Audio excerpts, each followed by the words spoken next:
Good evening, and if you're just tuning in, you are listening to the Angel Rock and United Public Radio Network.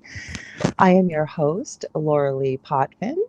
If you are listening and you'd like to watch the show, please come over to either UPRN, as we call its Facebook page, or UFO Paranormal Radio Network. It's also under. Same as on YouTube, or you can watch it on UFO Gods and Extraterrestrials. There's people that go on my Facebook page, I know, to watch it, as well as my YouTube channel. Just so you know, my personal stuff does not come up in comments. And I know we had some great questions and comments with this phenomenal favorite guest from my show, who I'm going to introduce in just 1 second. So please join us, like I said, on UFO Paranormal Radio's Facebook page, or you can join us on one of our YouTube channels I just mentioned. Hi, Dave. A little bit about myself in the show if you've never been here before. The Angel Rock, I cover all aspects of the supernatural as well as the esoteric field. And I have people from everyday walks of life that whatever they're doing, and these are my guests, in the way professionally or extracurricularly, my mouth doesn't want to work, they're making a positive change for humanity. A little bit about myself: I'm a Canadian clairvoyant medium, crystal Reiki energy healer, Akashic Records practitioner, spiritual teacher, and mentor. I'm also a registered nurse. And I'll give a shout out to Jeannie from the UK. She's here as well. Welcome.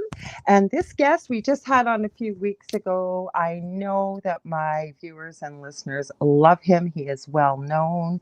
He has his own incredible channels on YouTube, including Fifth Kind TV. He is a author. I'm going to let him fill in the blanks because his bio is so long. It's Paul Anthony Wallis. Welcome, Paul. How are you?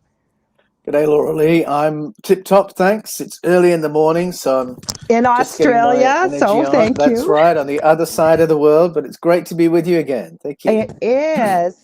Now, I know I missed a ton. What did I miss from your bio? Because I think it was 2 shows ago, I know I messed a little bit of it up. So please feel, for anybody that doesn't know you, because like I said, you are a favorite guest on my channel here, my show. So thank you.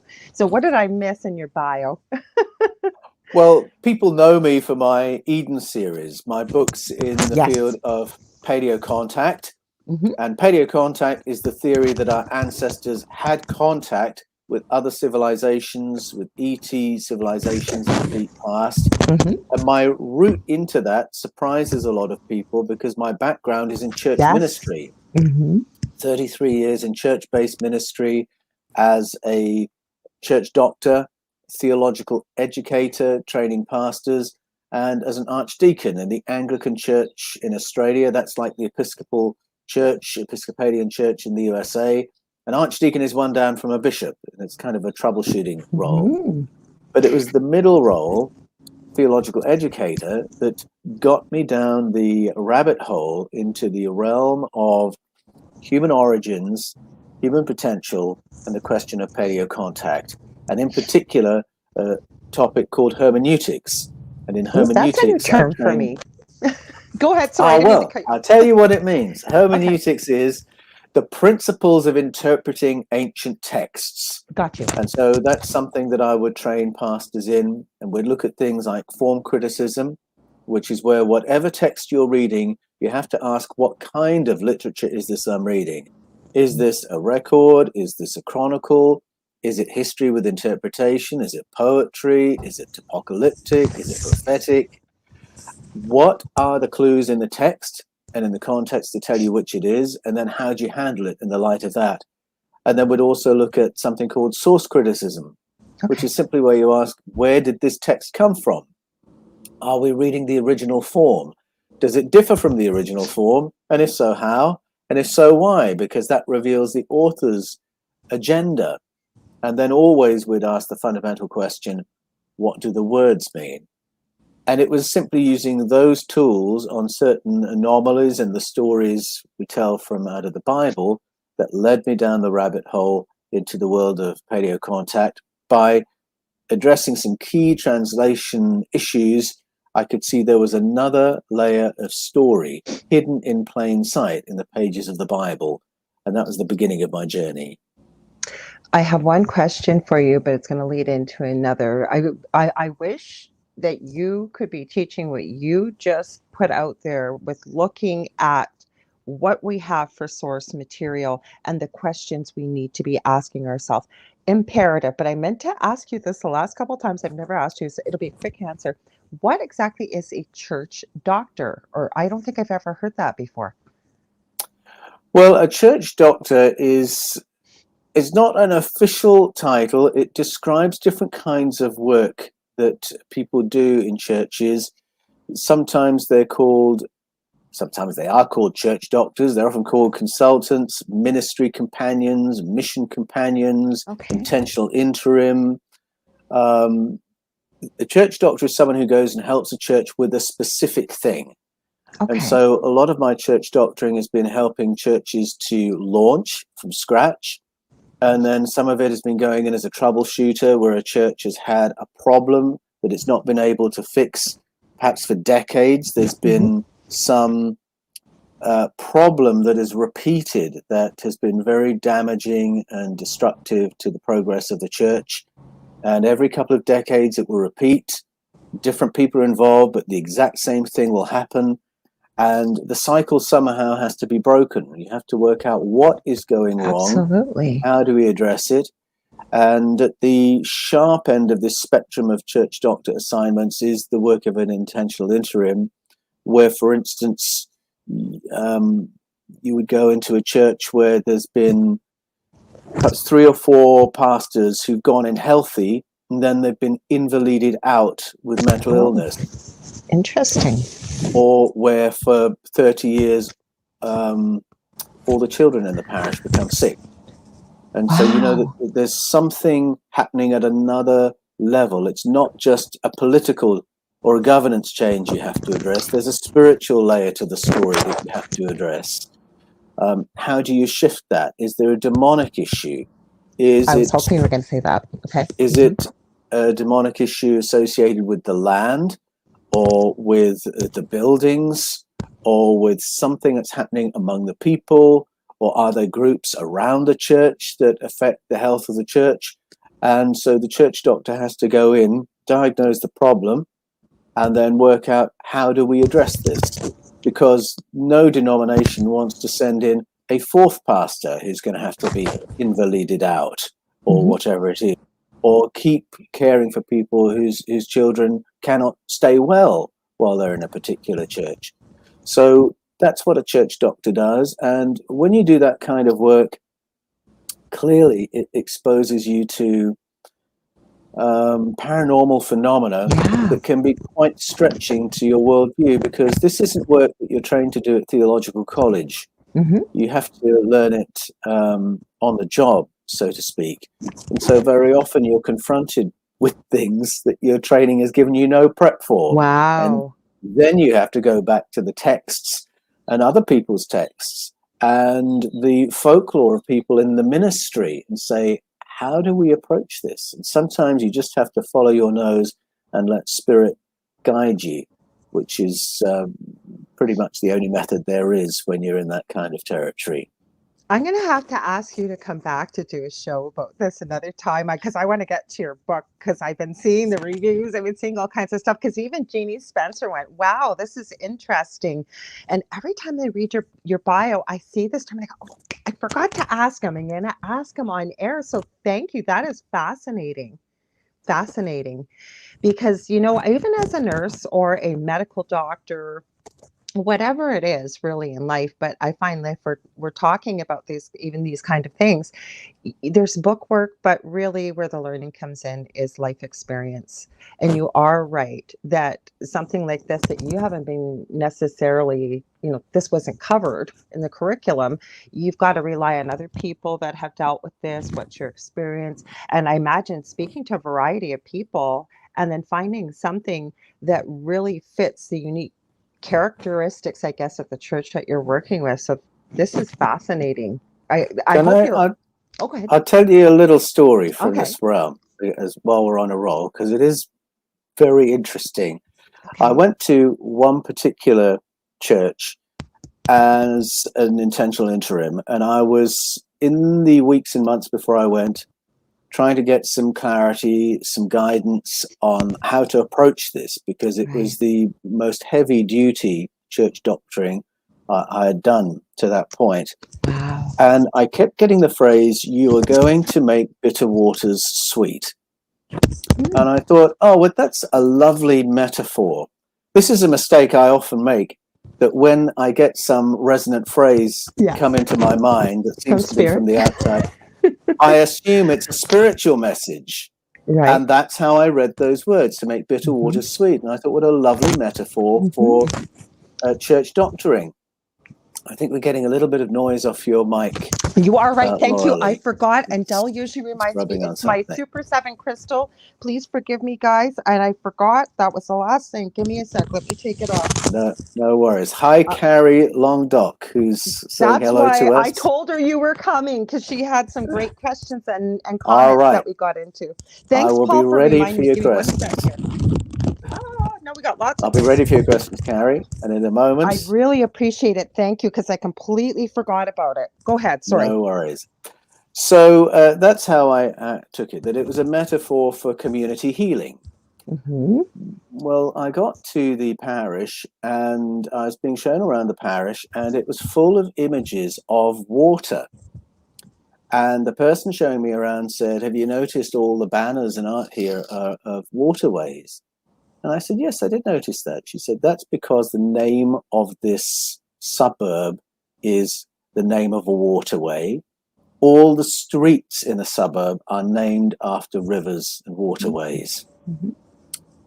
Make bitter water sweet is in the back of my mind. I'm thinking, oh, is this something, this is more physical, this is more practical than I thought it was. And as I got to know the history and began to hear some of the untold stories and hear some of the taboo facts about the place, I began to think the healing of the waters is something physical. It's not a metaphor at all. And I thought, well, how do I do that? I've never done that before. And who do I talk to about that? Yeah. So I was weighing up who on earth I could say this to, who wouldn't think I was absolutely crazy. So I told a young friend of mine who had been involved in some acts of spiritual cleansing that were done through the campus of the church right at the beginning of my time there.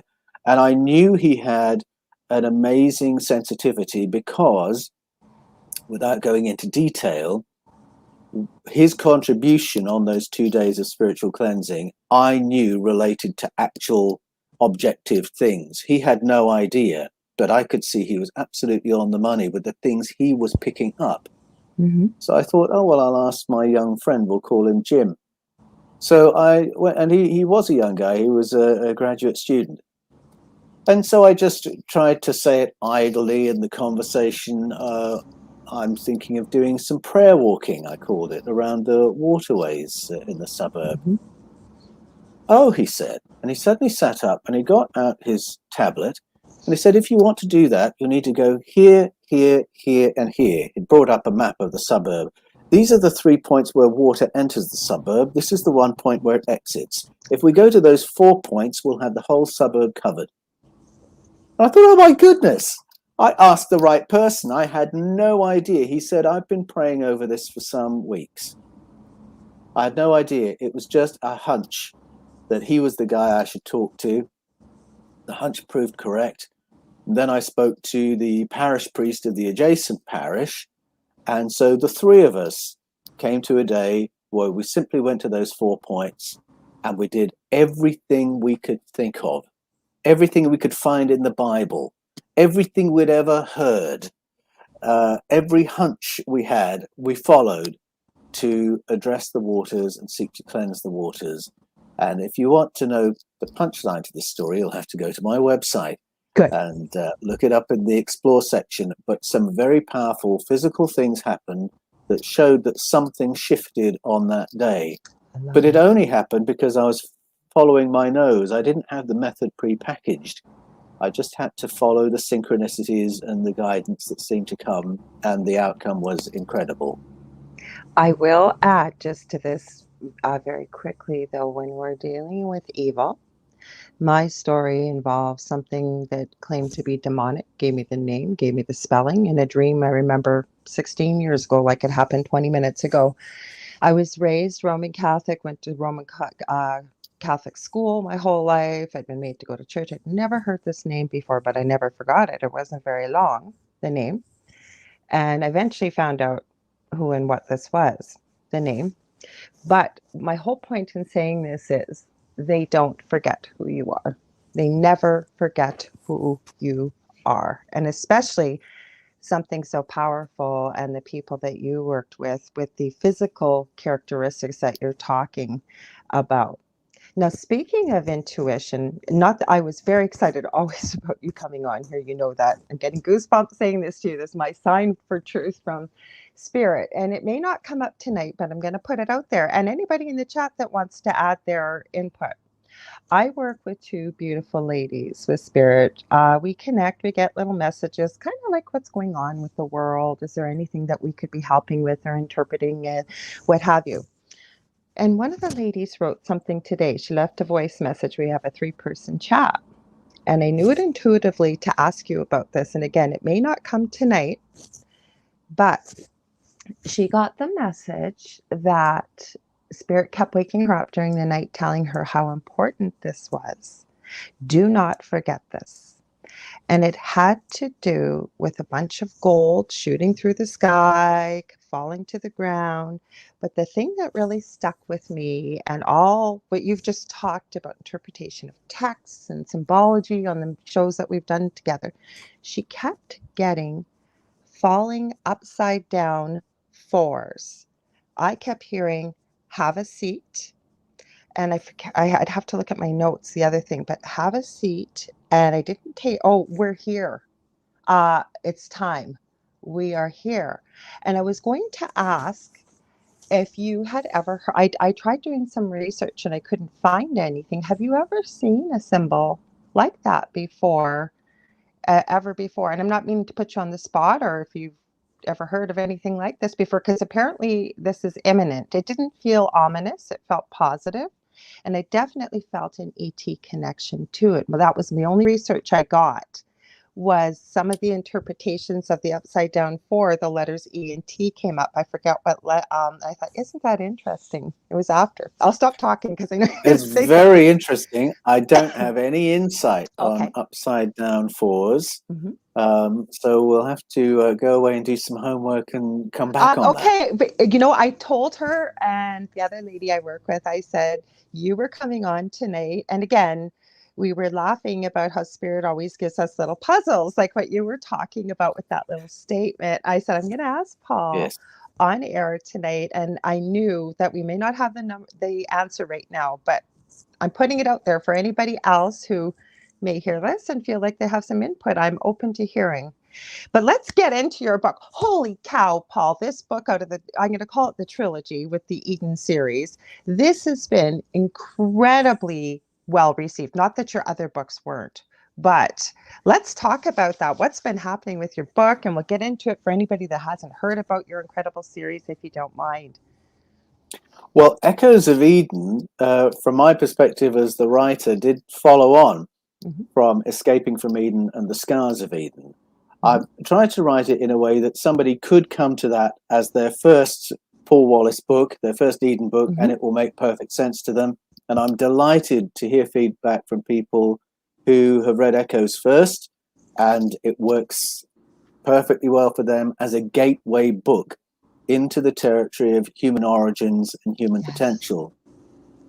The reason I knew I had to write it is that there were certain loose ends from the first two, Escaping from Eden and The Scars of Eden. When you get to the end of Escaping from Eden, you've followed my journey from sort of mainstream Christian orthodoxy into one where I'm teaching paleo contact. And by the end of that book, together we realized there are huge implications for not only our past, understanding our origins, but understanding our present, who we are now. What are we capable of today? And we leave off at that point, really, at the end of Escaping from Eden. And then The Scars of Eden goes into sort of the psychological, geopolitical, after effect of contact in the deep past, and finds evidence for it all around the world in the ancestral narratives of cultures all around the world, indigenous story, world mythology. And by the end of the Scars of Eden, you realize that the answers to some of our deepest questions are maintained by the world's indigenous traditions. That if you want to find humanity's memory of ET contact, which is a phrase I keep using, it is to the indigenous peoples you have to go. If you want to find protocols for actualizing our higher cognitive abilities, which our ancestors said we had, and that theme is interwoven with the stories of human origins, then it is to our folkloric traditions, the narratives of indigenous peoples around the world that you have to go. And so that's where I go in Echoes of Eden. And I find that all around the world, there is this thread of information that interweaves human origins, human potential, paleo contact, higher cognitive powers, that it's all around the world, and all through history, governing powers have pushed it out of mainstream education, mainstream news, mainstream conversation. And yet somehow it survives. Sometimes there are brutal efforts to get rid of the information that indigenous people carry. And so we have horrendous periods of brutalization, stolen generation, exterminations, slaughters. With every invasion that you study in colonization, there's this deletion of the old ways and the old information, and a replacement with the religious orthodoxy of the colonizing force. You can go to any place in any period and you'll see this pattern of official information and then the grassroots information. And it's here in the grassroots information that the insights into human origins and human potential reside.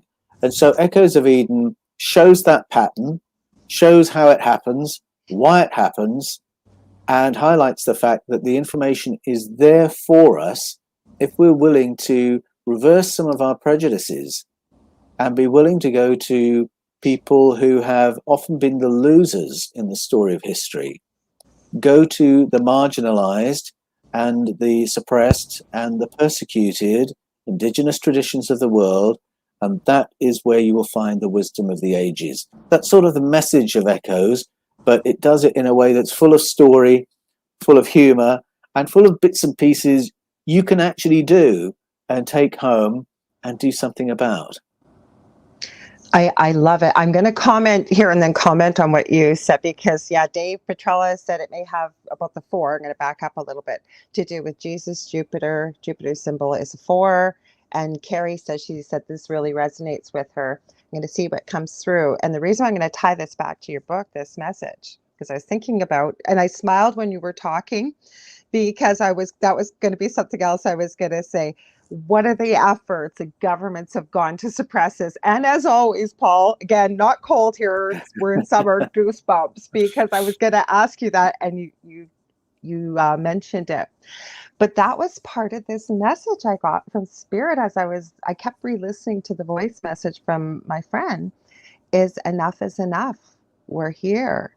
But I got the feeling from seeing, or as I get visions, I'll hear that right now they're moving closer to the physicality, if you will, of Earth. Yes. I know that they're here already, but enough is enough. Like, they're here. Like, this has to stop. Now, people listening, I'm not saying that ETs are coming here to save anybody. I think that this whole thing, and it's my personal opinion, yes, we are in the apocalypse. Apocalypse means to reveal once which was once hidden. Once you take the lid off that box, you can't put it back on again. So we move forward in a new direction. It's a death of an old way, if you will. So to me, yes, we are in the apocalypse, but I think this is about humanity, like you said, going back to the old ways, but realizing as humanity, we stand together, we unite in who we are, and start discovering some of the truths about, like you said, who we are. That's right, about who we are and what the company is. in which we live our lives on this planet and in this corner of the cosmos. And in writing Echoes of Eden, I had to process some thoughts that were new to me, have been new to me in recent years, because if you say, well, if I say the word alien to most people, then we'll immediately think of Alien versus Predator, Invasion of the Body Snatchers, Mars Attacks, Independence Day. I always feel And like we it's have this disrespectful. I don't know why when I'm referring. We have this image that's very cartoonish and dramatic and terrifying. But when our ancestors speak about contact, they talk about a whole spectrum of contact experiences. And yes, there have been contact experiences that were traumatizing and terrifying. But the first contact experiences that most cultures report are of a positive contact, of visitors in the deep past nurturing our ancestors, teaching them how to live in balance with the planet, teaching them the secrets of agriculture so that they could thrive as a species on the planet's surface. So there's a whole spectrum in that way. But there's also a spectrum in the sense that in Escaping from Eden, I talk about the Sumerian stories, which are very, I think, they're very 3D. We've got a colonization of our ancestors that's quite similar in a way to the way we've colonized each other's countries in the eons since. And it fits with a very physical, three-dimensional notion of what contact is. You know, a UFO arrives, a flying saucer lands on the ground, and some beings come out, and we have a conversation. That's a classic picture of contact. But when we listen to ancestral narratives, contact can look like that and has looked like that, but it can also be something very, very different. And it can be something that you might miss or that you might mislabel. And so when I go to traditional healers, for instance, in Echoes of Eden in Southern Africa, to the Sangomas and Nangas of Swaziland, Zambia, South Africa, if I go for healing, they will perceive me entering the room surrounded by an invisible cloud of helpers who they will then want to tune into what they're saying to their own invisible team, because they'll be having a conversation about how to help me, the patient, progress in life and deal with my physical and other problems. I know that's how you work as well, Lorilei. In fact, there would be healers all around the world from all sorts of different cultural start points who have found their way into that modality, a modality that says that healing is a contact modality. And having discovered that in other traditions, I've gone back and realized that's in the Bible as well. It's in the Old Testament and the New Testament.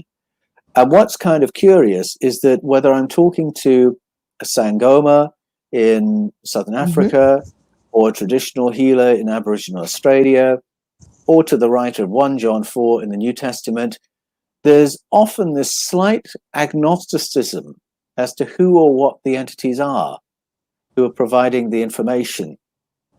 And I was sort of amused to find this in 1 John 4, because you expect the New Testament to be very, everything's buttoned down and explained, thank you, and this is good and this is bad, this is righteous, this is sinful. But in 1 John 4, the writer says you're going to be getting some good information. There may be some dodgy information there as well. So you're going to have to keep your sovereignty. You keep your autonomy and you weigh up what you hear. And just because a being is advanced enough to communicate with you telepathically, or it may be a physical entity that's got advanced abilities in travel and they can just materialize in your space and give you a message and then leave, which is like a lot of the angelic stories of the Bible, this may be very impressive. But keep your autonomy, weigh up what you hear. Does it make sense? Do you think that's right? Do you need to do something about that or not? And if you can approach it that way, then you can expect to get some good information, is the essential meaning of what's happening in 1 John 4.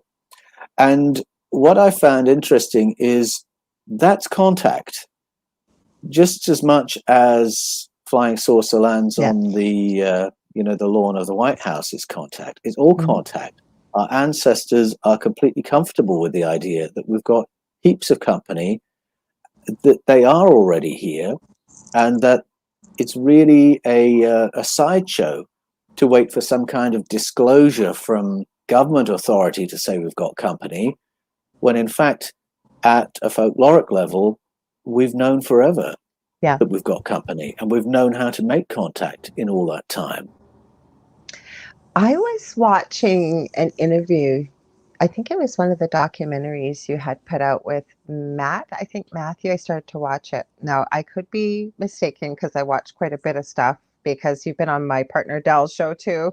He's always got documentaries playing and stuff. Where was I going with this now? I lost my mind rambling here. You listened to me talking to Matt LaCroix.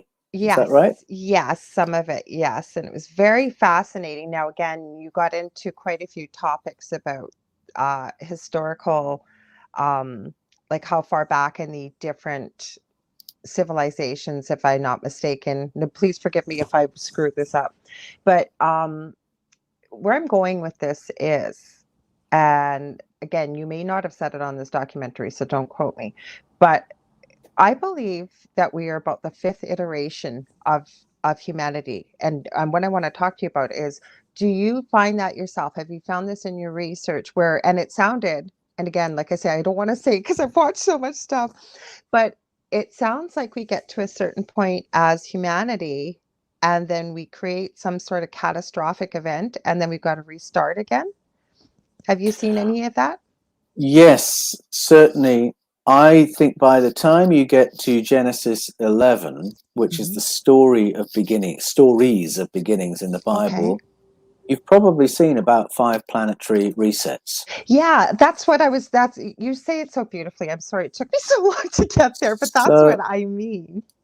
what's interesting though is it's not a story of self-destruction necessarily. Okay. So, people might think of the Atlantean story where there's a sense that things went wrong in Atlantean society. They were imploding socially, and then the planet responded with a cataclysm.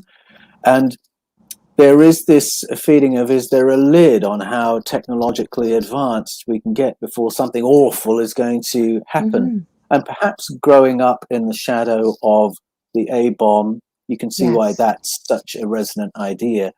But what I find in the Bible and in Greek, Norse, Nigerian, Sumerian story is the notion that some of our cosmic company doesn't want a spacefaring planet Earth, doesn't want Project Humanity to get that far. In Genesis 3, there's this struggle between two factions, represented by two brothers, Enlil, who's the commander of this region of space, and Enki, who is the commander of Project Earth. And they are in conflict over how intelligent and conscious human beings should be. In Genesis 11, you've got the destruction of the Tower of Babel, and that story mirrors what happens in the Sumerian story. The way the Bible tells it, we got so clever that we could build a building that would breach the zoning laws and would build a building too tall. And we got bombed back into the Stone Age for doing that. Well, anyone reading that story thinks, what? A building too tall, and you destroy a technological civilization because of that? Dig a little deeper, compare the two stories, and you'll realize, no, something else is going on. First off, it's not just a building, it's a Stargate. It's a place, it's either a launch pad or it is a portal for getting people who are described as observers, or Igigi in the Sumerian story, from the planet's surface to their stations in the stars. So this is spacefaring technology of one kind or another. And it was visitors, powerful ones, who come along and say, whoa, we can't have this. And then they do something to And the damage on civilization is profound at that point, because we lose our ability to communicate with each other at that Yes. point. So some kind of neurological interference is done that either means we can no longer understand each other's minds, or we can no longer use speech. It's one of the two, but it's something very violent. And you've got that echoed in other stories. You've got the story of Abasi and Atai in the Nigerian story of the Efik people, where they realize they've got a capable technological species. So we're going to make them physically ill and mentally ill in order to impede their progress. Or you've got the story of Zeus and Prometheus. Zeus is horrified that Prometheus has given the human beings technology in the form of fire. And some interpreters say it's not fire, it's firepower. And Zeus says, "You idiot, we're going to put a stop to that." And there's a planetary cataclysm implied at that point. And then you've got the story of hybridization in Genesis 6, which reoccurs in story all around the world. And this was a breaking of rank, this was a breaking of protocol, and that resulted in a cataclysm designed to genocide whoever was on the planet at that time.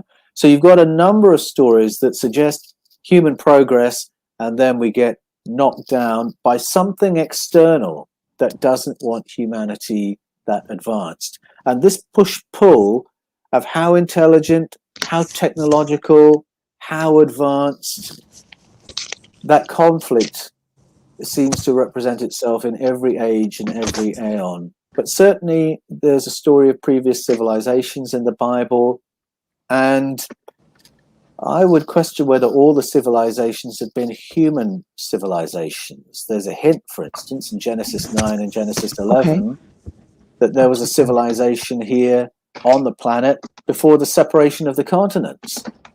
Well, if that's the case, that's before the dinosaurs, that's before the Cambrian explosion.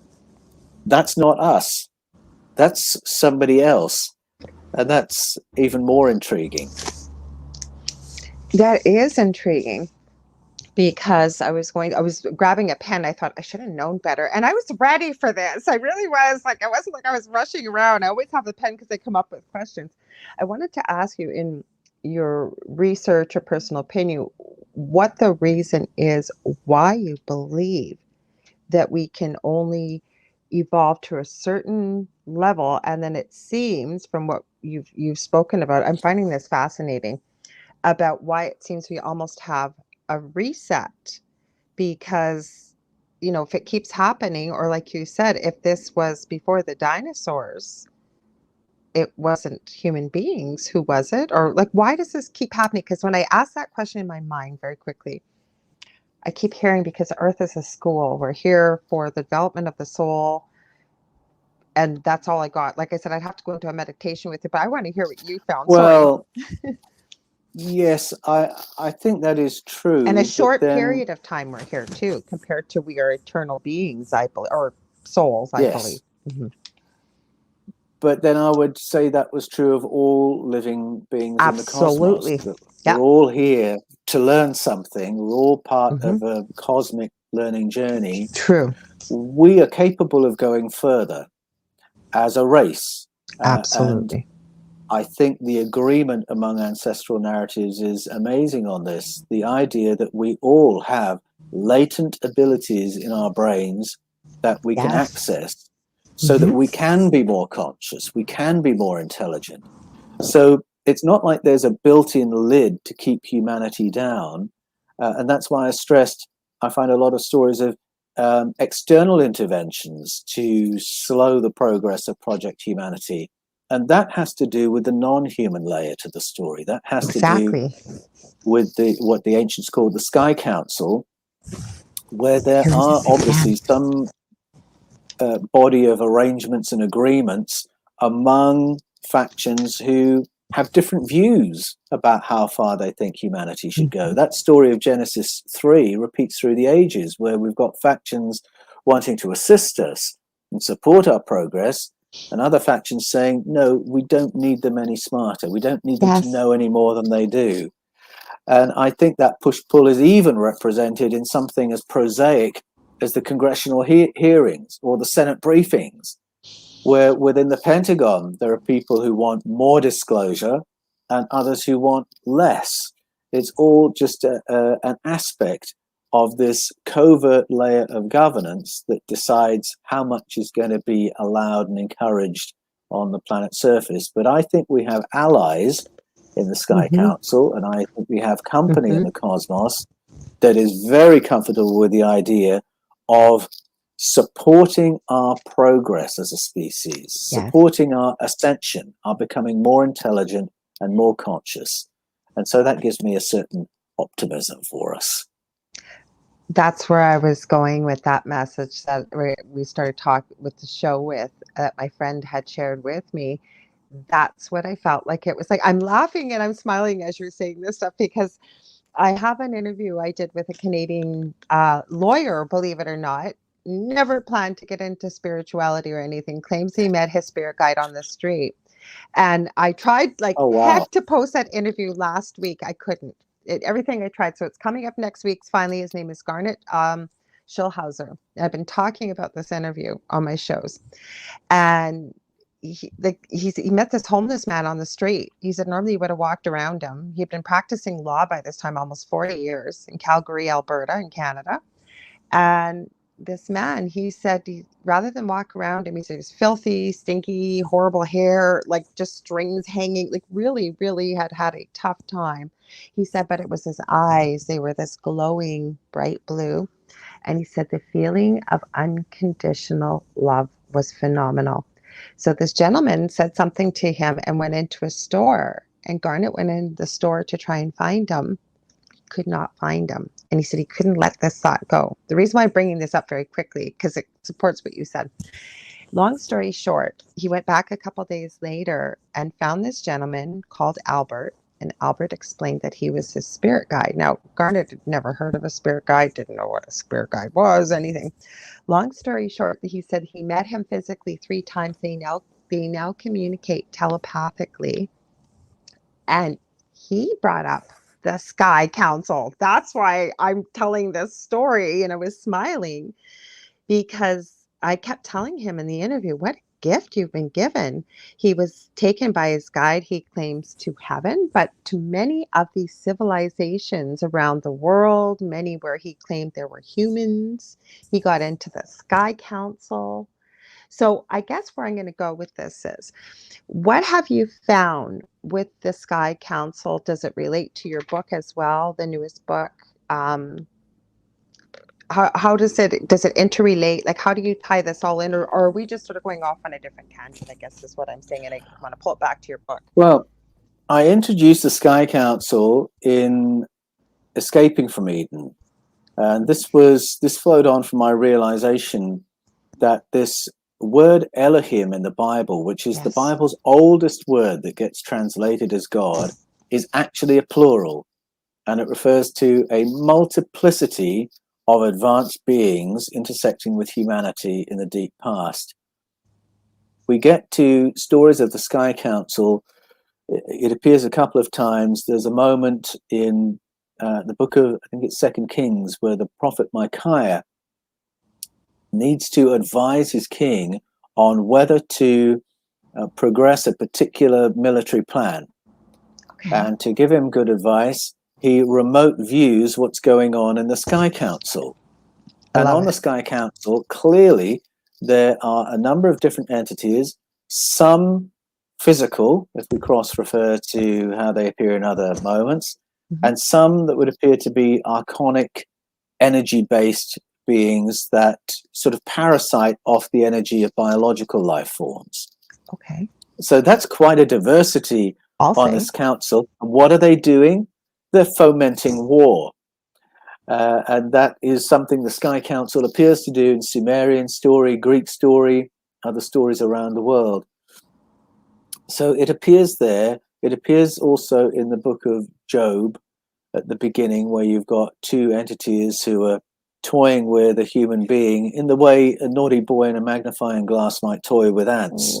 This poor human being is being abused in that way as part of some little experiment. And the context of it all is this Sky Council with very diverse entities on it. So that was my introduction to it. Later, I found that others had discovered it as well and written about it. Some had tried to interpret it in a way that trying to massage it into their old world view of this Almighty God figure as the character in the Bible, whereas in fact, I think the Almighty God character, if we mean the source of the universe, hardly shows up in the Hebrew scriptures. And he certainly doesn't show up in the beginning. The God stories are stories about something else. But Sky Council, where was I going? There was something else that relates to it, which I have to come back to because I've forgotten That's where I was okay. going. I am just like enraptured here, like just I'm loving every second of this because, I never planned on working as a clairvoyant and all this stuff. It came from a paranormal experience with something explaining in Ah, a dream. Go ahead. I knew it would bring it up as I rambled. I just remembered. Go ahead. Go ahead. So the other place it cropped up in my research for Escaping from Eden, which is the beginning of my Paleo Contact series, was finding it in Scotland, or I didn't expect to find it, in the 1600s, in the writing of Robert Kirk, who was a Presbyterian minister in Aberfoyle in Scotland in the 1600s. Now, right away, I'm saying 1600s, Aberfoyle, Scotland, Presbyterian minister. That's a very conservative world I'm describing. A very reformed, evangelical, Calvinistic type of Christianity. But Robert Kirk not only had that about him, he was a scholar and he was a pastor. And when he went to Aberfoyle, he sat and listened to the locals describe their own ancestral stories and their own ancestral experience in that part of Scotland. And he began to realize that their experience was full of abduction phenomena by non-human entities. And as he began probing into it, he realized this abduction phenomena was part of a hybridization program, and that this hybridization program had never been acknowledged at an official level, even though the people all knew about it. And so he began thinking about, why is it not acknowledged? Why is there this conspiracy of silence? Why is there this ridicule poured upon the locals' language when they describe these events? And he came to the conclusion that there is a non-human layer to the governance of the planet. That there is a Sky Council that is in contact with our own governments at a covert level, and that there is an agreement of silence between our covert governments and the non-human layer to keep all this aspect of the human experience undiscussed and under wraps. And he published that in a book called The Secret Commonwealth. And I think he absolutely nailed it. I think what he's saying is absolutely true. He discovered it in Scotland, but the fact is he could have gone into Ireland, Wales, Africa, the Caribbean, Greece, Europe, all around the world, the Philippines. These same narratives exist. And the details that correlate from culture to culture, they're the things that really catch your attention and make you realize that something objective has been remembered by cultures around the planet. And it relates to not only there being a Sky Council, but there being a Sky Council that is in contact with us at a covert government level, which is exactly what Hayam Ashed said 2 Christmases ago. Hayam Ashed was the Brigadier General who for 27 years was the Chief of Space Security for Israel. And he stepped forward and briefed the press 2 years ago saying exactly the same thing that Robert Kirk had said. Robert Kirk had learned it by listening to the people of Aberfoyle in Scotland. Hayam Ashed had learned it from 27 years in space security.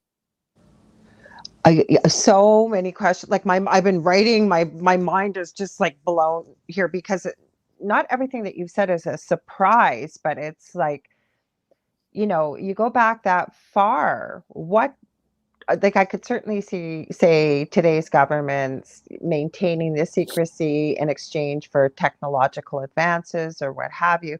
But how do you assure it over all these, it's almost eons, it sounds like, of you know, keeping this under wraps? And what would be the only thing I could think why they don't want, from our conversation right now, humanity to discover our real potential and origins, is because all control would be lost. If we were able to access what we are capable of doing, part of my message also to people always when I'm working with them, teaching, what have you, is that once humanity discovers this, I would think that the shackles and chains would be removed. But I'm going to add one more Yeah. thing to that, Paul, is what do you think, though, is keeping the shackles on our potential? What do you think that is, besides belief from childhood, what we're told, what have you? There has, because we've talked about this before.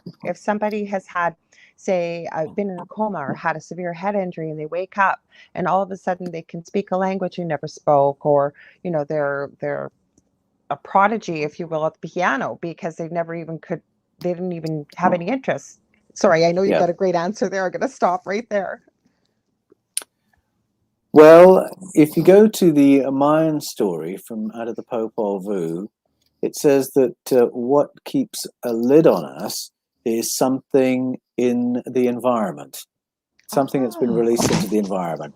So the Popol Vuh tells the story of a vapor that, when sprayed over human populations, dumbs us down and limits our perceptual field to what's immediately around us and what our five physical senses can pick up. But prior to that spray, that vapor, the Popol Vuh says our sight was not limited in the way it is.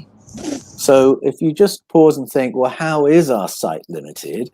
It's limited by surfaces. We can't see through, into, or behind things. It's limited by distance. We can't see beyond the horizon. We can't see into deep space. It's limited by time. We can only see the present. We can't see the past. We can't see the future. It's limited by frequency. We can only see this spectrum of radio waves. A dog can see this. A cat can see this. So if we took all those limits off, all of a sudden, you can see radio communications. All of a sudden, you've got remote viewing. You've got future viewing. You've got X-ray vision. Yes. And so the idea is that, absent of these toxins in the environment, these higher abilities will start firing off with far greater ease. It's there in the story the Efik people tell of Nigeria, in which these advanced beings, Abasi and Atai, find an advanced human species, develop beyond their expectations on planet Earth. How do we dial them down? They release devices into the environment that will make us sick, emotionally, physically, psychologically. And there's that same motif. We retain the same potential, but there's something in the environment to damage our overall health, to dial us down.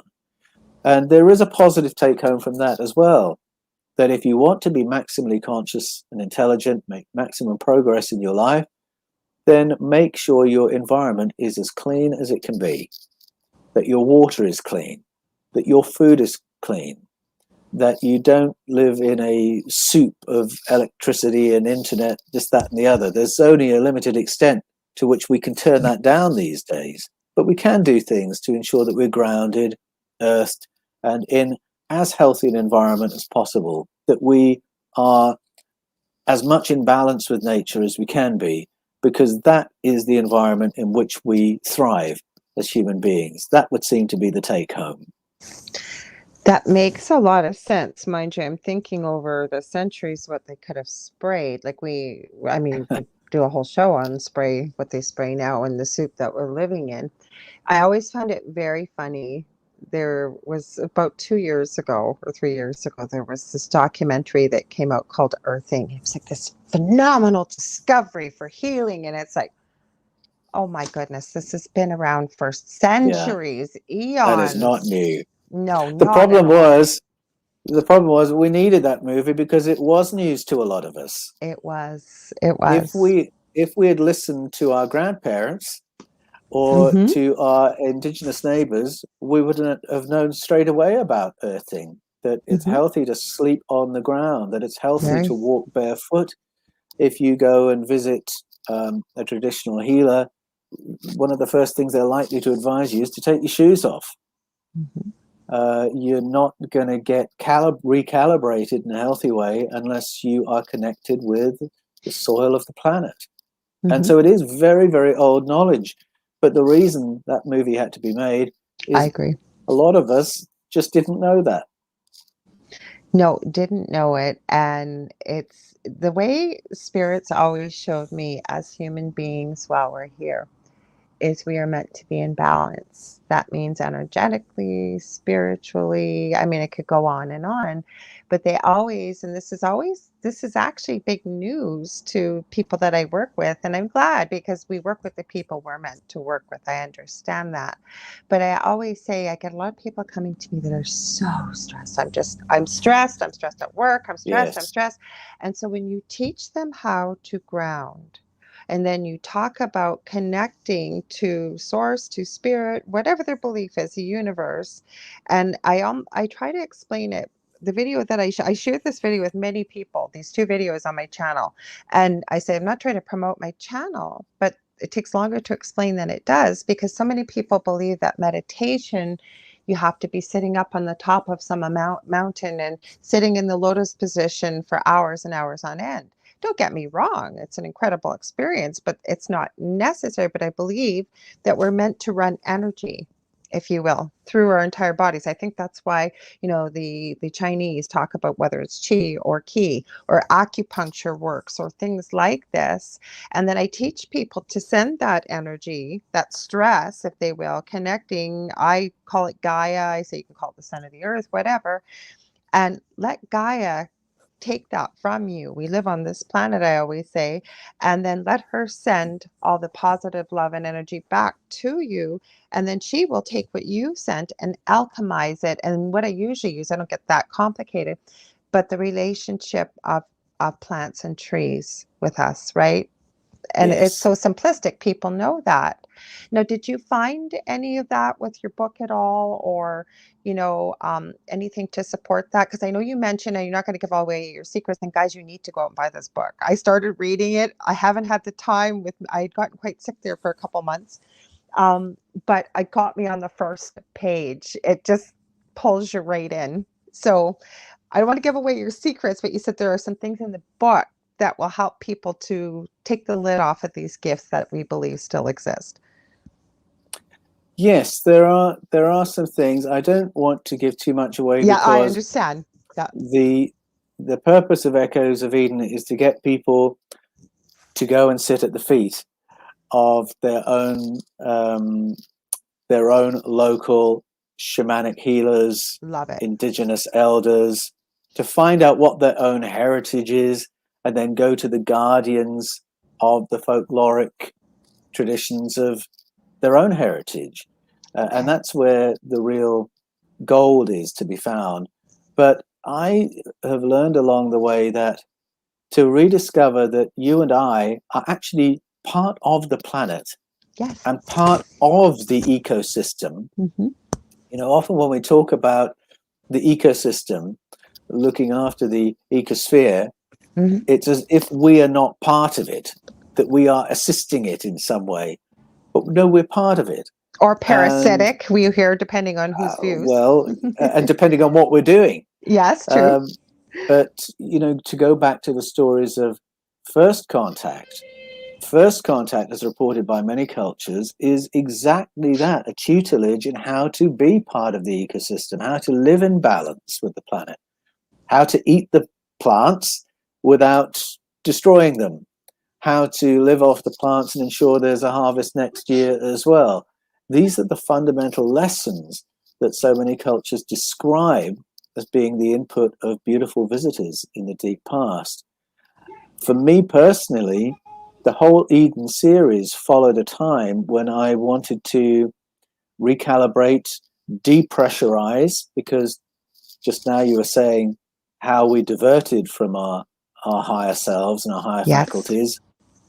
And it's by being kept overscheduled and overstressed. Yes. And so I'd done a bit of that in my own career and came to a point where I had the opportunity to dial it down, focus on my health, do some deep breathing, some controlled conscious breathing, get some sun on my skin instead of sitting in an office all day, walk barefoot in the forest instead of in an insulated office or house. And I started doing those things. So those are all really vital things. Pay attention to what I was eating. So clean environment, clean water, clean food, deep breathing, sunshine, earthing. I started doing all those things that sort of reconnected me with the ecosphere. And what followed from that was a period of healing and rapid learning, and a firing off of remote viewing experiences. And as that was happening, I had to stop and think, what does this mean? Why is this happening? Is the one a result of the other? And it was only a long time after that I realized that my ability to do the research I did and deprogram and recalibrate in the way I did so swiftly was absolutely connected with that approach to health and groundedness and connection with the natural environment. So I would encourage anyone to do all those things. I started sleeping on an earthing mat because sleeping on the ground is a little bit less practical where we were living. Yes. I would probably be in hospital with exposure if I tried that Uh-huh. the other way. But an earthing mat does it for me. Mm-hmm. And so I'd recommend all those particular things. But then for more advanced modalities, well, you'll have to read Echoes of That Eden. answer was perfect. That's Good. what I was hoping. I know you don't. We're going to give it and again, people. I'm not saying I don't gain anything from saying this. I'm telling you, go buy the books. They're incredible. But I wanted to thank you. You answered it beautifully because it gives people an overview. And I think some of the most pertinent things that you said there were connecting with the indigenous people of where you live, but also with your own roots.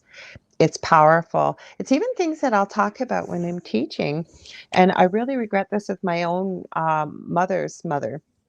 And I talked to her about this. She lived into her 90s, and every Christmas she came from England. She didn't have an English accent, but she used to make this plum pudding with a brandy sauce and what have you. And I kept saying, we called her Nanny. That I don't know why we called her that, but we did. And I said, I'd love to sit down with you and write down these recipes because one day you will be gone and they'll be gone without you. That happened.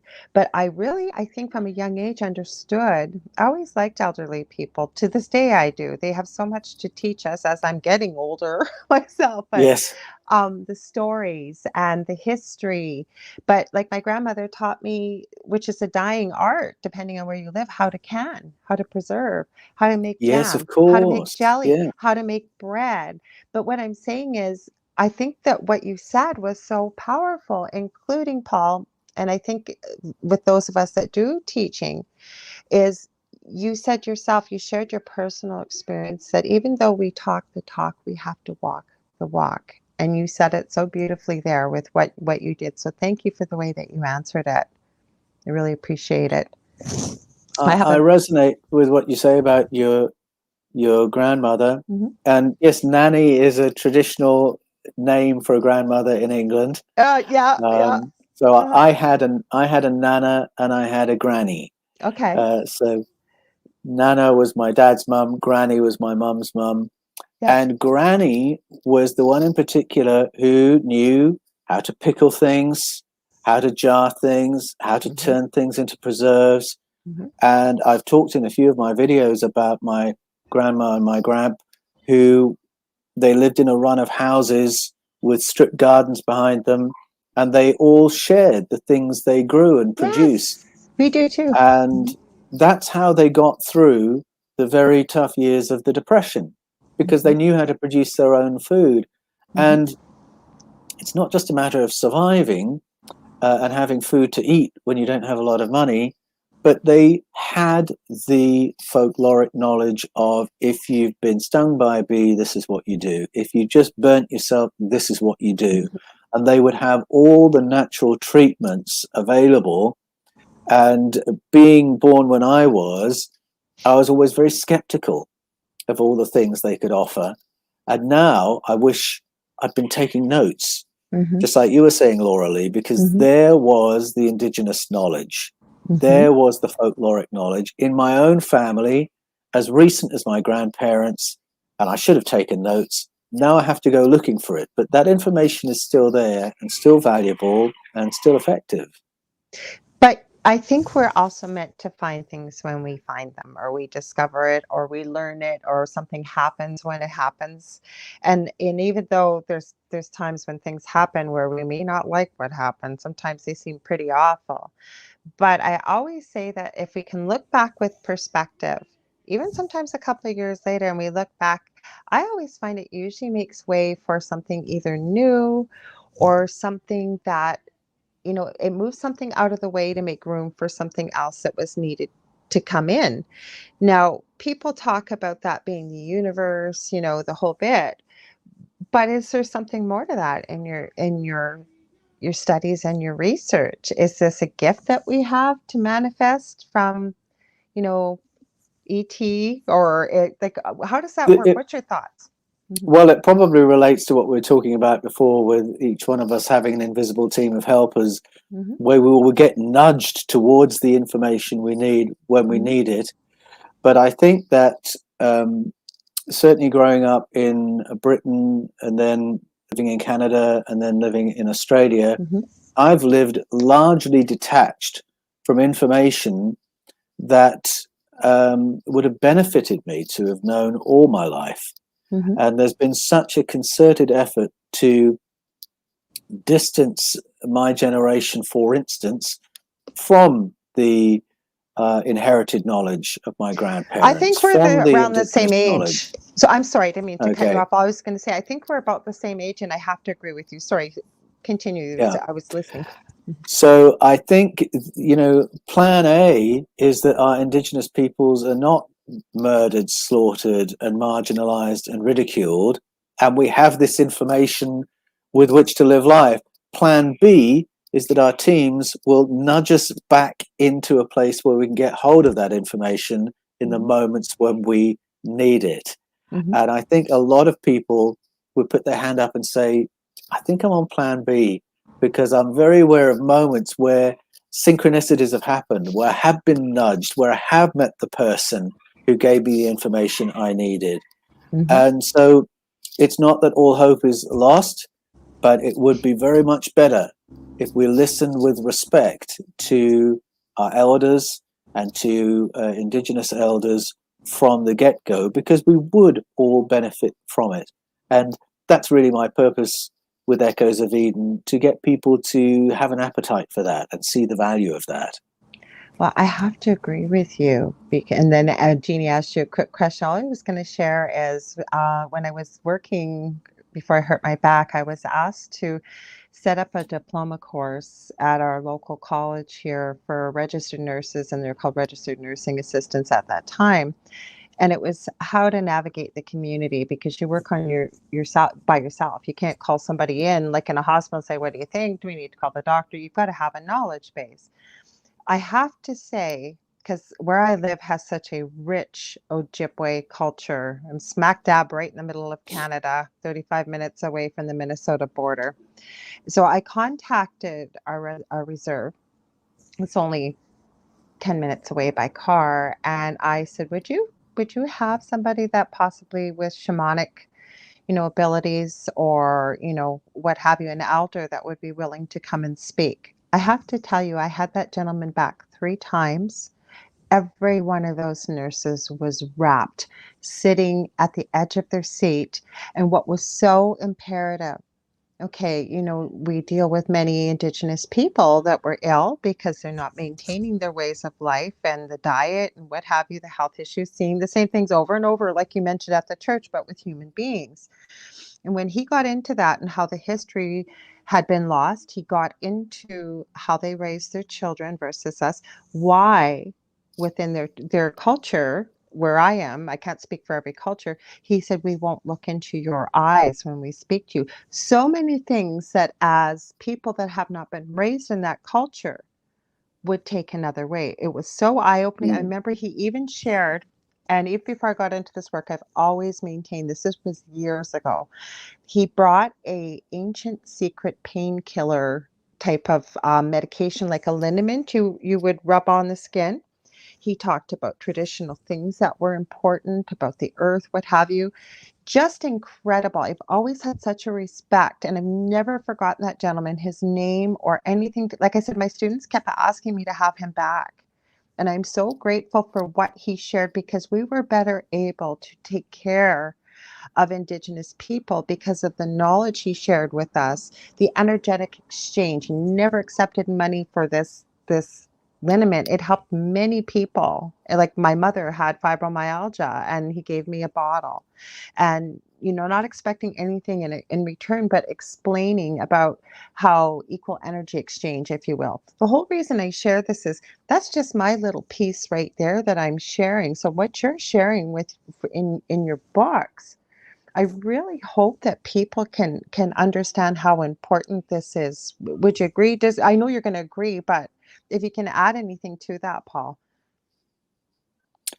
I think you've said it beautifully, really. I mean, there's a reason this information survives. Mm-hmm. And I am really awestruck by what I've discovered in writing Echoes of Eden. Mm-hmm. The effort to marginalize and destroy Indigenous information has been immense. And yet, there is power in the information that ensures that it always survives, always resurfaces. And I'm coming to use the phrase the wisdom of the ages, Mm-hmm. because there really is such a massive overlap of the information and the modalities and protocols curated by different cultures around the world.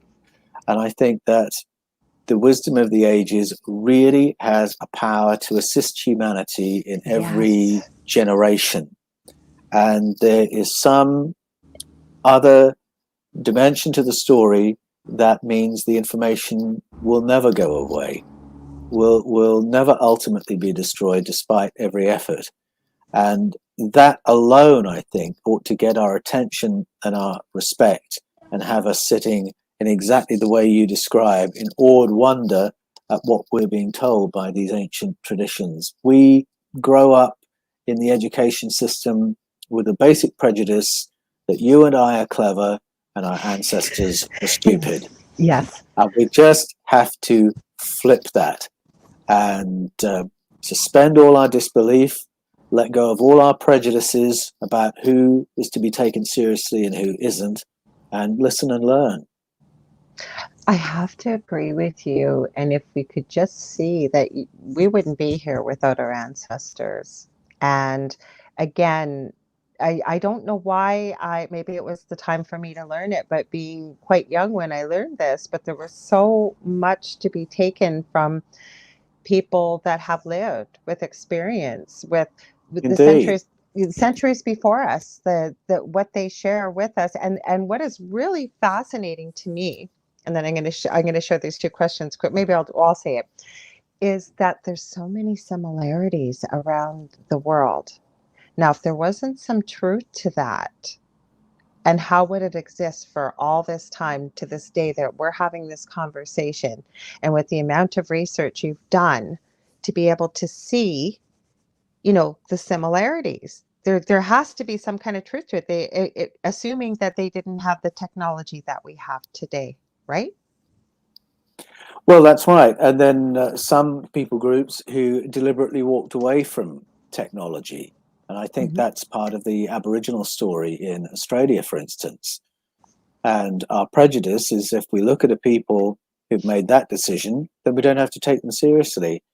But I love your story of the spirit guide who was the street guy, Albert. because Mm-hmm. our upbringing would say, well, what could I possibly learn from somebody whose life has gone so horribly wrong that they're now a bum. They're a street person. What And can that I was learn his from them? thought. That was Well, his thought. actually, there's quite a lot. And they don't have to be your spirit guide for you to learn from them. You might learn a lot about how the world works by talking to the next street person you come across without them being your spirit guide. But I love how that story completely reverses, your assumptions, your presuppositions, and gets you to look and listen and realize that every living thing around us, I shouldn't even limit it that way. Everything around us is an avatar of the cosmos, is an avatar of cosmic intelligence, is an avatar of cosmic consciousness, there to experience us and there for us to experience the cosmos. And there can be a learning in all kinds of interactions where we might not expect a learning to happen. So I'm writing a question down for you, but I want to get to Jeannie. She's in the UK. First of all, she said, I'm going to buy Paul's book. I've highlighted that. And then she put, thank you, Jeannie. She said, where did you grow up in the UK, Paul? Because she's over in the UK right now. And she likes the way you explain things. She said, very simplistic, meaning I understand what she's saying. Very easy to understand. Oh, good. Well, thank you. That's always my goal. I grew up in Buckinghamshire, and I started off in a place called Presswood near Great Missenden, Buckinghamshire. We lived in Chalfont St Peter for a while, lived in Amersham for a while, if you know that part of the world. And that was a lovely place to grow up because it was the place where the commuter belt met farming. And so it was a nice sort of dual world to grow up in. It's given me this this love of nature that I was growing up there, and this love of animals that I was growing up there. And I'll mention it also because of my school. So I never mentioned my school before, but I'll give a shout out to Dr. Challoner's school in Amersham.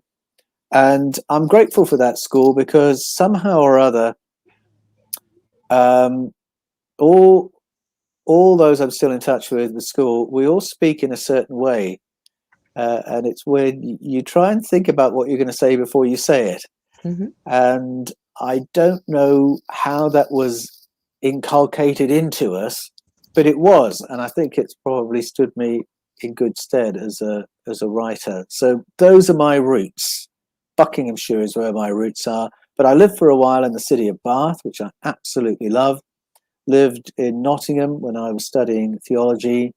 Worked in London, King's Cross, Camden Town for about 8 years. And then my last decade in the UK was on the south coast in Portsmouth. And by the time I'd been there 10 years, I'd realized that the south coast was the furthest north I could live in England because I'm just wired for better weather. Which is one of the reasons I'm now in Australia, for a little bit more sunlight, because I find I really do need that. And if I don't get enough of that, then I feel very funky. I hear you. She says I highlighted, she said, yes, my first manager was from Amersham. Amersham, yeah. Oh, sorry. I'm in Essex, she said, but from East London. Oh, wonderful. Well, g'day. And it's so interesting where people grow up. In Australia, I'm surrounded by a range of accents. The general accent of Australia varies very little around the country. So when you come across someone with an accent, it can stand out. And I'm always amazed by how from time to time, I'll be in some shop or some environment and I'll hear an Amersham accent. And I'll recognize it straight away. Well, it's funny about accents, though, too, because, for example, and I'm living where I've always lived. I have no problem with travel. I'd love to travel. I have no problem even with moving if the opportunity arose.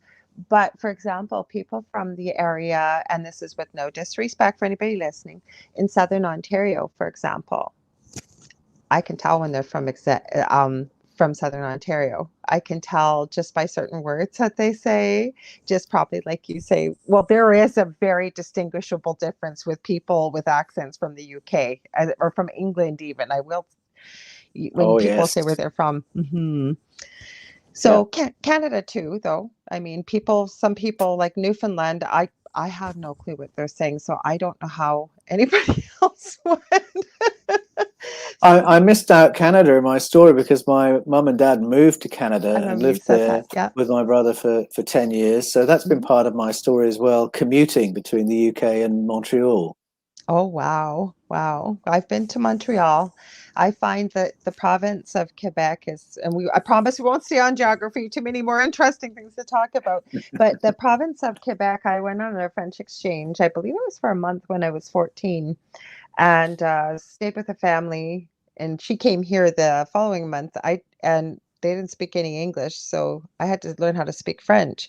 But the biggest thing for me going into Quebec is it's like going to a different country, I feel. Really, really is. I don't know for yourself, maybe visiting Yeah, around it does Canada, but feel that way. hmm And it's so historic. yes, Um, it very. is it is an old place in hmm North America, and the built environment tells you that straight away. But yeah, I think you feel it in the energy of the place as well. Yes, where I live actually has quite a bit of history, including connected to the Hudson's Bay Company, the Voyageurs, and all that, because where I live is on Lake Superior. Right, I always say that it almost looks like a wolf head to me, Lake Superior, the Great Lake without the ears. So we live kind of on the shores of where maybe the two eyes would be on a side profile. That's the Hmm. way I describe it. But we had quite a bit of history with that, as well as many landmarks, as most people do. With there's quite a bit of legend and lore, for example. And very quickly, we have a mountain about 5 minutes away from here called the Sleeping Giant, and it's called the Legend of Nanabishu or Gichigumi. And it's interconnected with the Little Niagara of the North or Kakabeka Falls on the other side of the city. Now, the reason I share this very quickly is there is a silver mine located in the water next to this mountainous structure. It indeed looks like a giant laying down. And as the legend goes, from as we're talking about stories and history, that anybody that tries to access that silver mine will perish, and nobody has been able to access that silver mine. They have indeed perished. It is one of the world's, as I believe, largest silver mines. Now, again, is there truth to it? Is there something else that's been woven into this story? It's centuries old. I don't know. Just interesting. Is there some ET involvement? I don't know. We have a very active city paranormally as well as UFO and stuff. I don't know. Hard to say, right? Intriguing. It is intriguing. Now, getting back to your book. Sorry, I didn't mean to get off here because I'm just like sitting on. I can listen to you for hours, Paul. I just every time I talk to you, we learn something new, and it stays with me. And I Oh, told you that. wonderful. No, especially I still when we talked, and this was a couple shows ago about human potential and about the gifts, unlocking those with somebody, say, and I just mentioned it earlier, maybe waking up from a coma or stuff. And the point that stuck with me is you said, is it still there? Like we were talking about human, 1.0, if we're going with this theory, which I do believe that we had some ET involvement. But if we weren't with human 1.0, and I won't say it as eloquently as you did, maybe human 1.0 wasn't obliging to be serving an extraterrestrial race, so they reformatted the human, but these little secrets are still within our brain. That has sat with me for months because I think there's some truth to that. I really do. Yes, well, it's in a number of culture stories, so that makes me listen up and Excuse take me. it seriously. Mm-hmm. And also the fact that those same cultures do have mystical and shamanic protocols designed to activate our Mm-hmm. higher faculties. All that goes together. And you mentioned just now that the idea that we have higher abilities latent in our brains is not absent from the world of serious peer-reviewed science.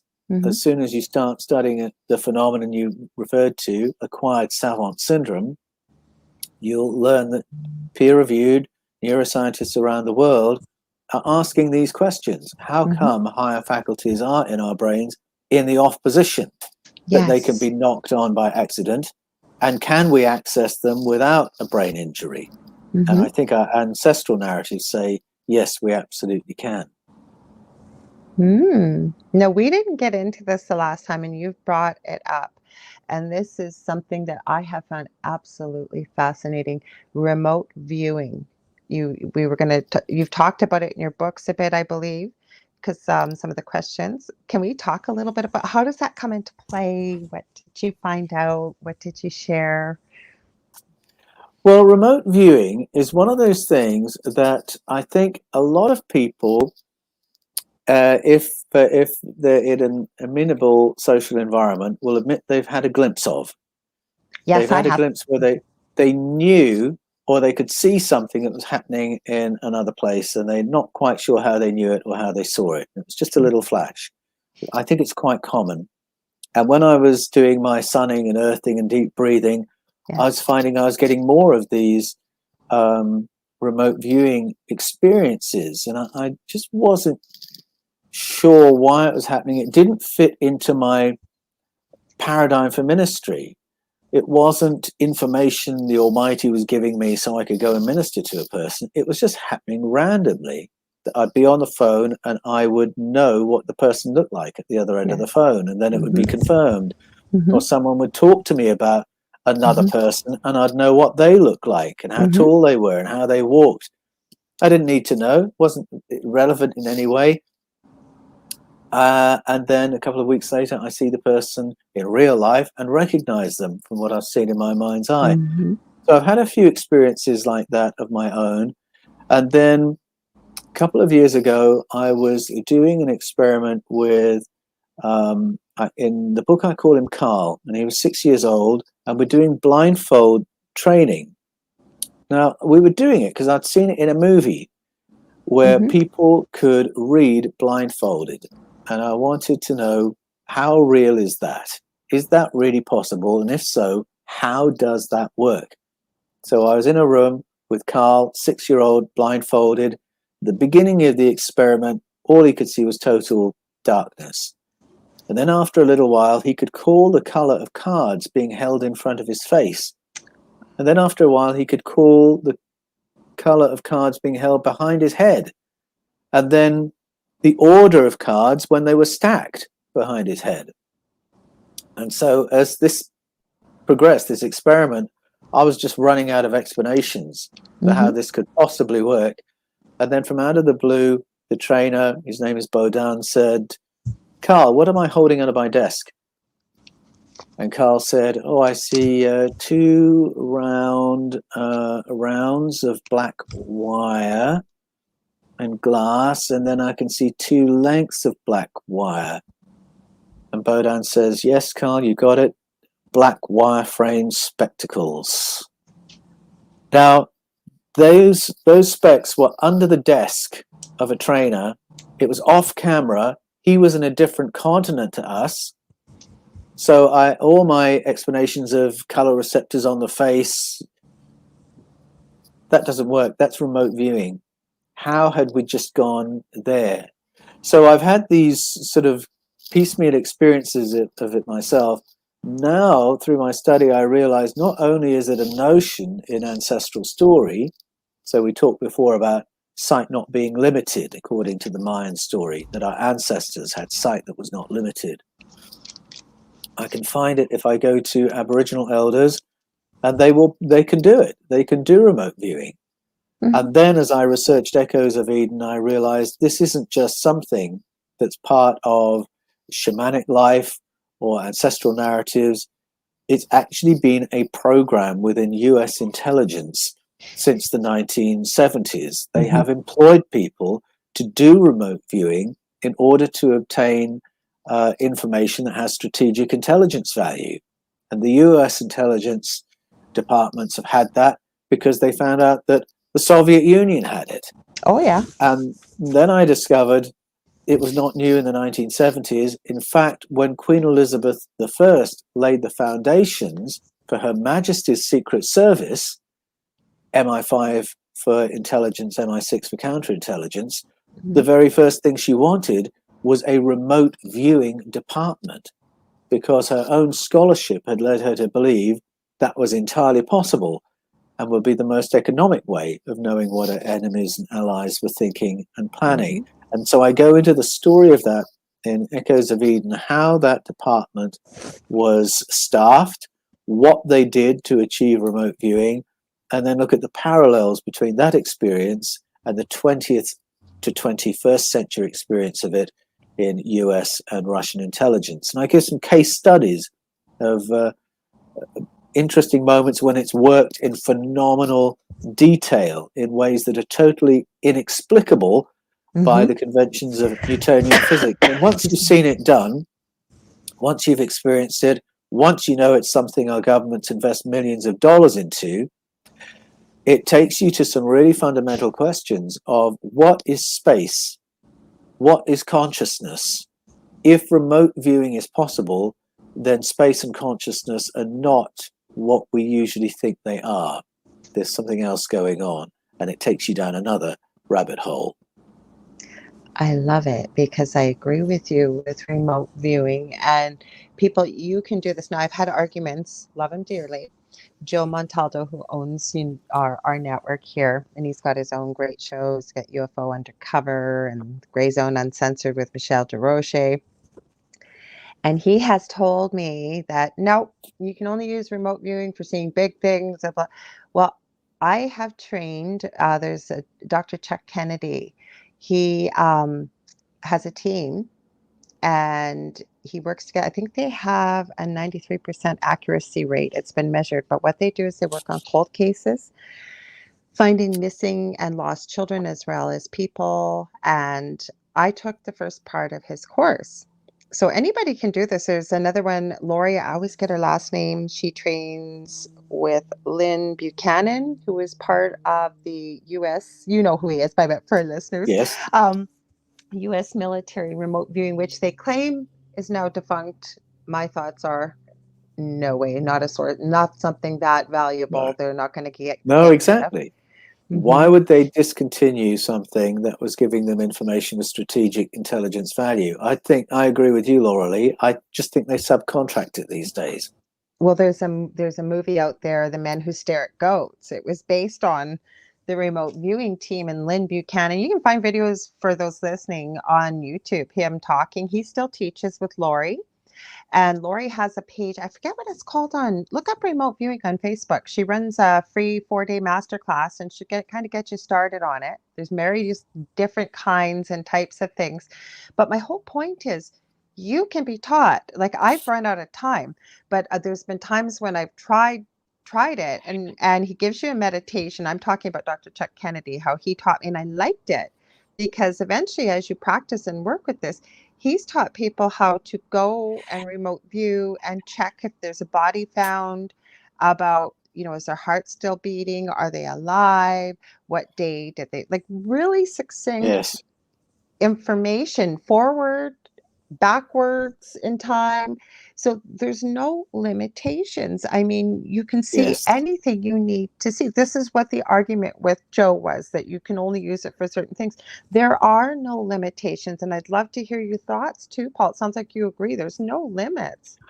Well, I do agree with that. And I think it relates to that question of what is consciousness? And, another topic that raises the question of what is consciousness is when you study out-of-body experiences or near-death experiences, people who've had those experiences report that once you're out of the body, time doesn't mean anything. Doesn't exist. No. Doesn't exist. And space means something different. And if that's the case, then to bring it back to remote viewing, you realize all the conventional limitations of Newtonian physics, forget those if we're talking about remote viewing. And we can remote view things that are invisible to the human eye, to put it that way. I mean, there was an amazing remote viewing of the rings of Jupiter, which nobody knew existed prior to 1973. We knew about the rings of Saturn. No one had even suggested was that Jupiter Ingo might Swann have rings. Was that Ingo Ingo Swann? Yeah, I thought so. Yeah. Remote viewed it. So that's beyond anything to do with having very acute eyesight, of being able to see a long way, that's something about the fabric of space and how it relates to the fabric of consciousness. So these are really profound questions. And even though we don't have our head around it, we still use the modalities. Police do use remote viewers when Absolutely. they're up against a dead end, if someone's Mhm. been kidnapped, if they've got a cold case. Now, they might not get a result every time from it, but it produces enough results that the impulse is there among our law enforcement that they do go to people who have this faculty. So I think that's pretty significant that that's the case. I've had a fascinating story shared personally with me, and I've asked them if they'd be willing to share it either with Dr. Chuck Kennedy or somebody that would help utilize this information. And I've respected that they didn't want to. I'll change a few details. It would never identify anybody what I'm about to share here. But this person, and I've seen other intuitive abilities on them, so I know this they were not telling me the truth. They are seeing through the eyes of somebody that is murdering people, young children. And they know the Oh, area, yes. they know where it is, they can see before it's going to happen, what's going to happen. So, again, it draws a very fine line about who you share that with and where you go with it. Because how do you know Yes. these things? How do you see these things? Because unless you're dealing, say, like you said, with a police force, that understands about, because it's the future that they're seeing, and they're Yes. feeling what this person is feeling and why they're doing it. They know what the person looks like, but where do you Yes. share these details? Actually, I know two people, not such a graphic story as what I shared, but same thing, can pick up a picture, and they're over in Italy, and there was a kitten that was lost we were looking for, of a friend.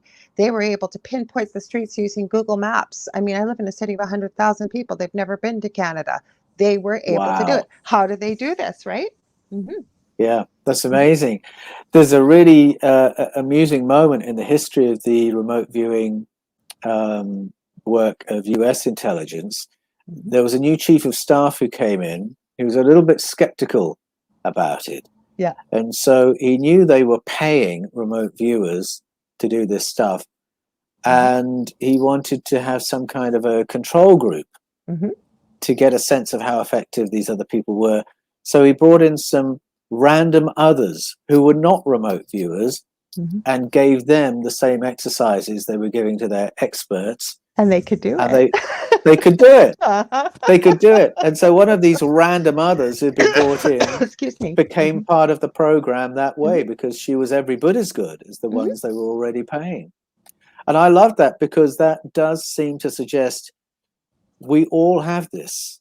We We do. all have this ability. It's a matter of learning to recognize it and learning to nurture it, learning This to give attention to child, it. this child was exceptional. I wanted to ask you this.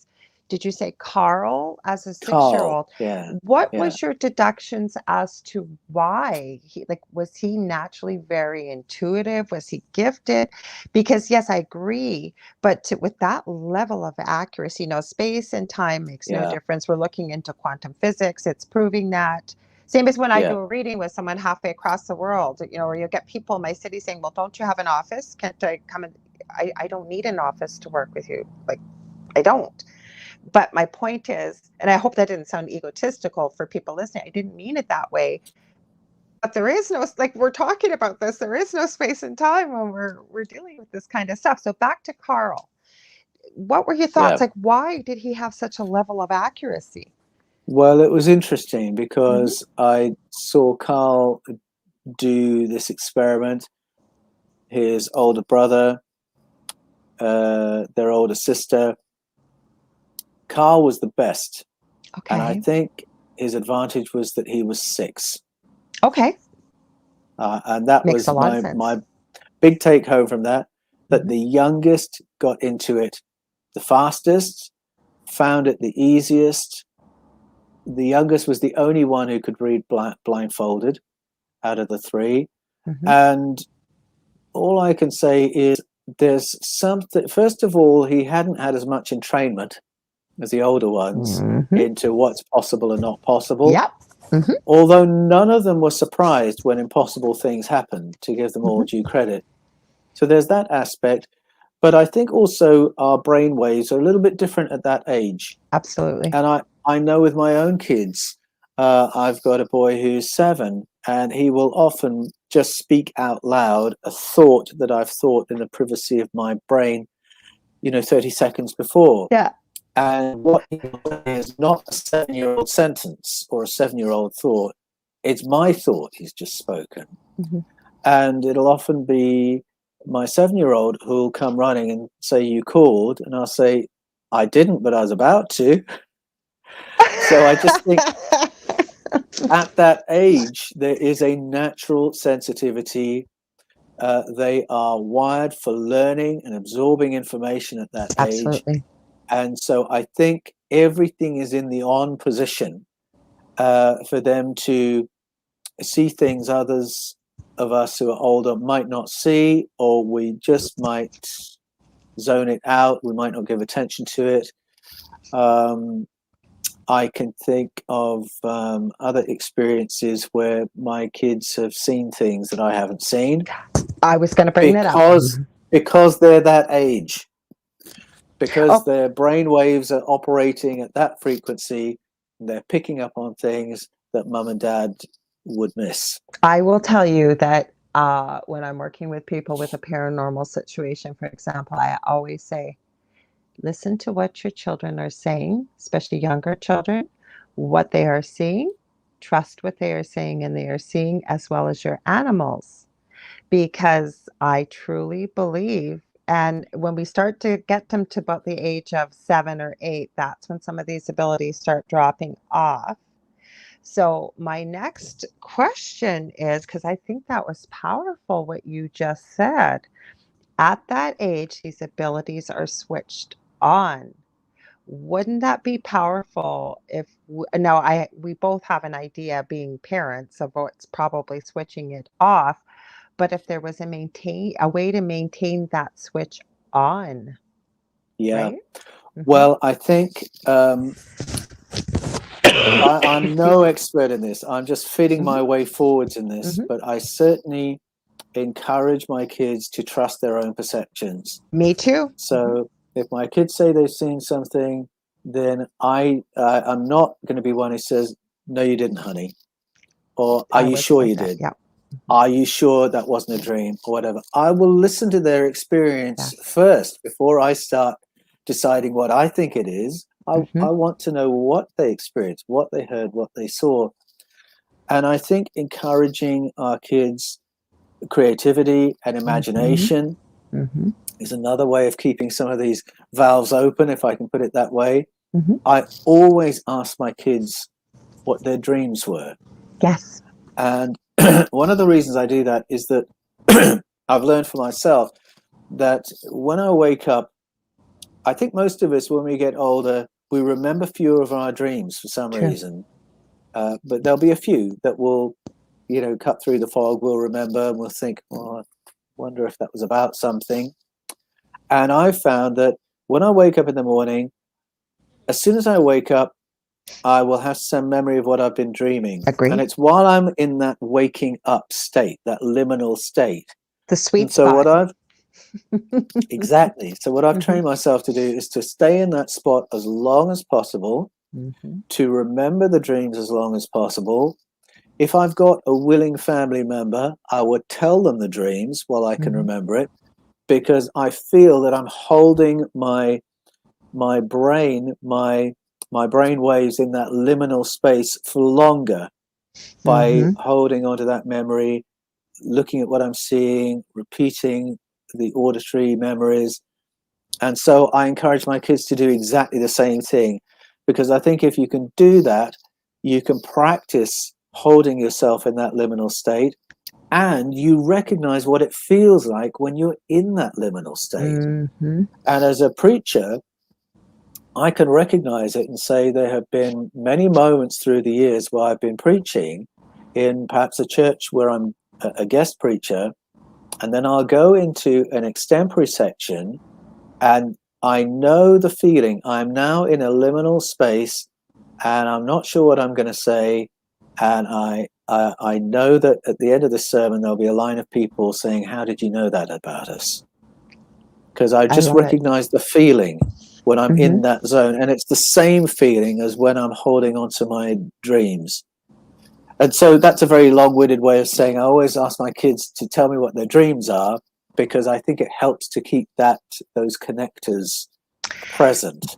I have to say, Paul, being the mother of older kids, my eldest is going to be 27 and my youngest has severe autism, but he's 24. He's very much, with no disrespect, like that precocious age of a 5 to 7 year old. But I want to tell you that, and again, I can't speak for the world, but I can tell you what you are doing will serve your children for the rest of their lives. Because my kids, even though I wasn't in tune with my abilities when they were little, I always would pick up on stuff and things that I probably shouldn't have known. But my whole point is, I can remember the day my eldest was born, and I do believe we communicated telepathically. It's the first time I've ever put this out on the show.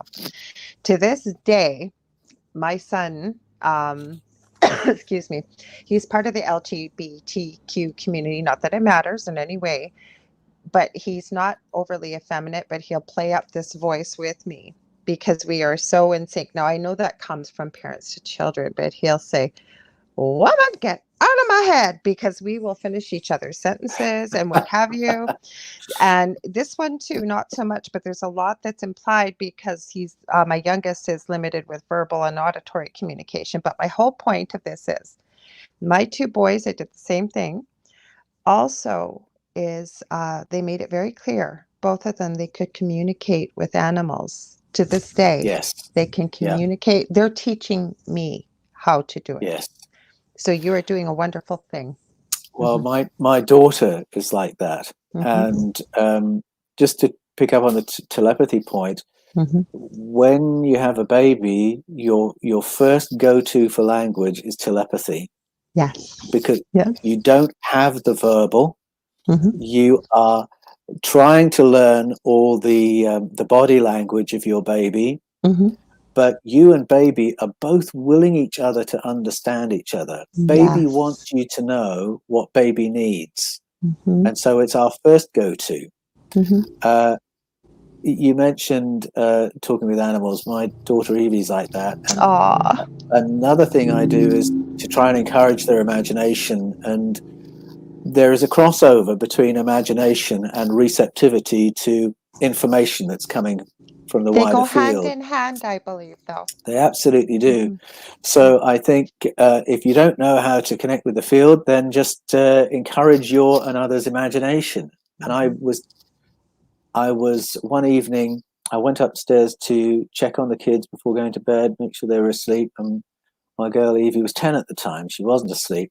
So I went in to kiss her goodnight and tuck her in. And she said, I don't know if I've shared this story with you before. She said, I was just thinking that there could be, I don't know if she said ETs, but that's what she meant, Yeah, you beings haven't told from me this. somewhere else in the cosmos, hovering over our part of Canberra.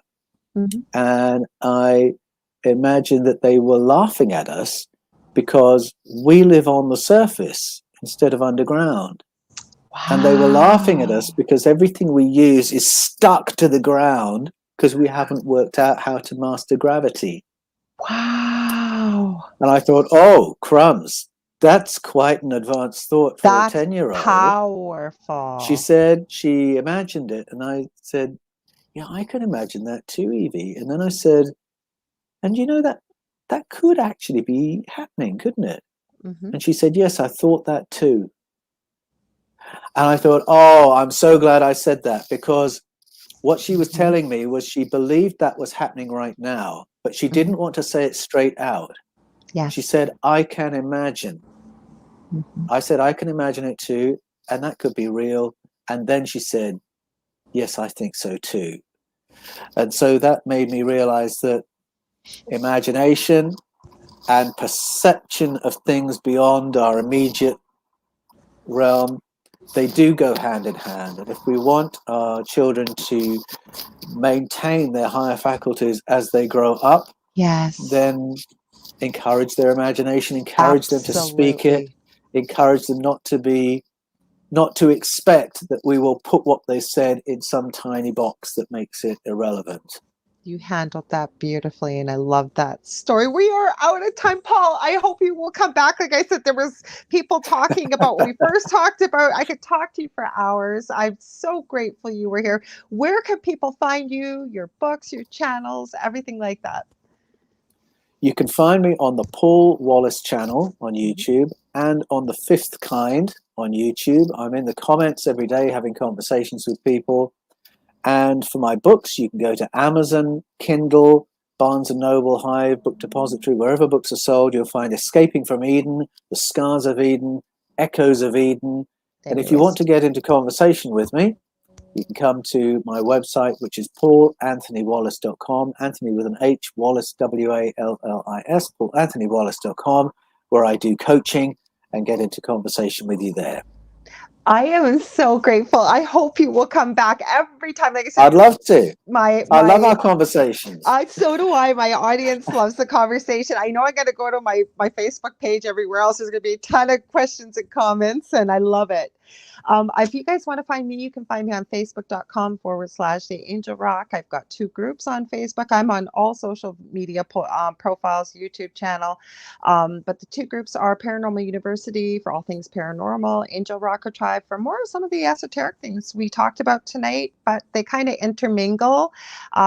Jeannie says, fantastic, Paul. I want to let you guys know next week, I will be here. I'm hoping to interact with you. But the interview I referenced that I've been trying to upload, I've got it uploaded, is exactly what I talked about with Garnet Scholhauser. He wasn't able to make the show live, but we pre-recorded it, and it's going to be some stimulating, interesting conversation. We talk about what we believe happens when you die and all kinds of things. So I hope you'll join us.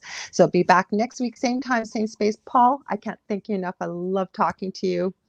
Lorilei, it's been an absolute pleasure. I look forward to next time. I can't wait. And everybody here, thank you for being here wherever you are. Good morning, good afternoon, good evening. And lastly, remind you, if you didn't catch the live show, you can listen to us anywhere. You can see it on our YouTube channels, but you can listen to us anywhere where podcasts and live talk radio is, or even pre-recorded, but you can find us. Anyways, see you next week, everybody. Again, Paul, thank you so much.